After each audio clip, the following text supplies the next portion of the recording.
But then once, you get some of these guys are like, oh, I got a face for radio kind of thing. And, and you're like, it really doesn't matter. They're going to meet you sooner or later. So why hide?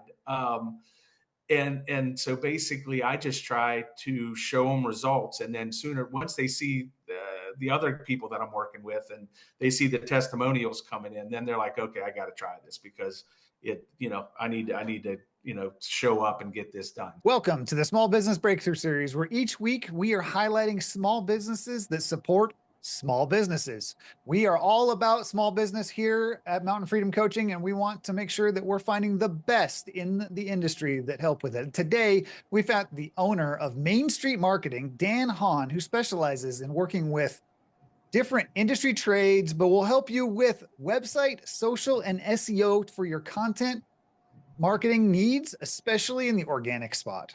Dan, welcome to the show. Well, thank you for having me. Can you give us a snapshot of what your business does and its major outcomes that you get for your clients? Yeah, so basically I handle pretty much everything organic marketing wise for a small business. So everything from a website, search engine optimization, social media, email marketing, videos, podcast marketing, all kinds of different things. And then the main result is since I got my hands into all those things, 15 different people aren't rowing in different directions. And so cumulatively 1 + 1 = 3 kind of deal. And that's where I see most of the results for my customers. Awesome. How long have you been doing content marketing? 2006 is when I took the business, Main Street Marketing. But I've been doing, some kind of web design, that kind of thing since like 93, right when I got out of college. Okay, amazing. Can you describe who your services work best for? So I can do it for a whole bunch of different people, but really the service industries, anybody who really sort of goes into a house or gets near one, and we can show the work that they're doing. A lot of before and after pictures and that kind of deal. I call them featured work posts. And they sort of, when people come in and they hear about you or get referred to you or find you from online, then basically they can see the work that you're doing in the areas that they're doing with what you need done. And that really, converts the people right there. And so by the time they call you, it's basically just, these are 2 people or 3 people I want to call. Let's see who I want to do business with. But they're already sort of sold at that point. And Dan, it sounds like you've been in this space for quite a while, and you've watched the industry shift over the time here since 2006 to today is a whole different ball game when it comes down to it. Because now we've got social media, we've got AI, we've got all this fun stuff that's going on. What would you say sets your business apart from others in the space? Yeah, so a lot of people go after one specific thing. So I'm sort of like I was talking about just a little bit ago. I go after so I can have all the touch points and all the different things that I think make the most. And I have a package called the Internet Presence Package. And basically what it does, it's website, search engine optimization, social media, email marketing, and then anywhere that we can put video in. And now just recently, that's turned into video podcasts. So I think you understand that part of it. But yeah, so that I think that's one of the major things that I think I could help small business with today, and to get them in their marketing. Because a lot of times it's blogs and all this different content, but they don't really get to hear and see and feel, the people that are behind the business. And when you're a small business and don't have a ton of branding, I think that's huge, especially when they're on the website trying to figure out who they want to do business with. Yeah, and it's really interesting because we've even seen at the corporate, big company level that the CEO is having to come out and be part of a personal brand of the company. You can't just hide behind Campbell's Soup anymore. You've got to be right in front and know who the people are. People really want to have some sort of a relationship with them, and having that presence on the website is definitely, I could see that being a huge benefit for small businesses, even though it's challenging. And that'll lead to another question, which is, how do you help work with those business owners to work through camera fear? Yeah, you got to find some of the right people. And so it's part of the package, but it's not for everybody. So I have to find some of the people who, it just naturally comes to them. But then once, you get some of these guys are like, oh, I got a face for radio kind of thing. And, and you're like, it really doesn't matter. They're going to meet you sooner or later. So why hide? And so basically I just try to show them results, and then once they see the other people that I'm working with and they see the testimonials coming in, then they're like, okay, I got to try this because I need to show up and get this done. So some of them I got to pull and drag, but once they get there, they're happy. Some of them are chomping at the bit and ready to go. So you just sort of have to play that game. That's awesome. What would you say is the biggest challenge your industry is facing right now, and how are you tackling it? Well, for me, a lot of times when I'm talking to somebody new, it's always coming from a bad situation, so I have to overcome a lot of people in the business who have done like trying to sell silver bullets to people or saying, I can get you on the first page, and whatever. They take their money and then they think I'm one of these snakes oil salesmen too. So that's one of the hardest parts that I have to overcome when they first get there. And then the other thing is when we're doing organic and content marketing, I have to, set expectations and let them know that, this is a bit of a grind. I'm going to do all of the, the menial stuff and make this work. I need a little bit of your input, but this isn't something that's going to turn itself around in a month. I tell them at least 3 to 6 months to move the meter on Google and everything else to really start to get some traction. And then after that, at some point, there'll be a hockey stick. I don't know if that's going to be in that 6 months, if there's not a lot of competition, or maybe it could take 2 years. And, if you're like a lawyer or something and it's so saturated, you might have to do some, online advertising. So it's different all over the place there. So, yeah, it's always tough to come in and prove that you're trustworthy. And that's what I try to do, and not trying to pressure anybody and just show them results. And, one of the things that I do is I don't really have any contracts with people. It's month to month. Some people think I'm crazy for doing that, but it's a really good way for small businesses to know that you got your skin in the game. And that's one of the things that I do that they feel really comfortable about when they first start. I love month to month. That is I lived by it for many, many, many, many years, owning my own small businesses. And it is, in my coaching, I ask for commitments because it takes time to make a shift, right? So it's in order to make some of the transformational shifts we're asking about, we ask for commitments. But month to month, when it comes down to a service-based thing, it is incremental. And I think the best quote I've ever heard was Dave Ramsey said it in one of his talks. And it's he talked about how my contract is me not sucking. Right? So Yeah, I like it. If they're not happy with the service, I don't want them to be a customer. I want to be able to try to help them be happy. But at the end of the day, we can't please everybody. So, hey, real quick, did you know that most small businesses don't actually achieve their breakthrough? And it's not because you don't care. It's all because you're trying to do it alone. That's why I created the Momentum Community, is to help you change that. I want to see you achieve the breakthrough that you've been waiting for.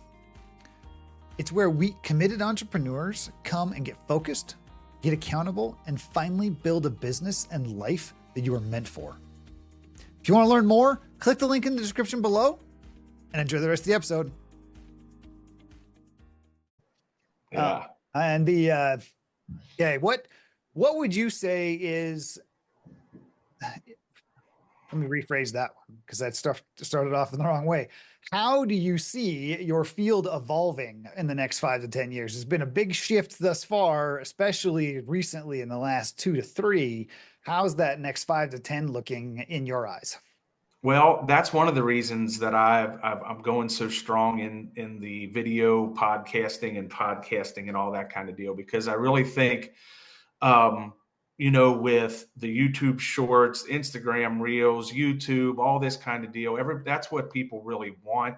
And my job is sort of to understand how it all works together, and then get them in front of a camera, even if it's 15, 20 minutes a month. That'll give me enough content, really to help them out. And then with all the other things that I do. So that's sort of where I think evolving, and it's sort of what I've talked about a little bit earlier, which is I think people need to get themselves in their marketing more, especially small businesses. And now that there's a lot of tools out there.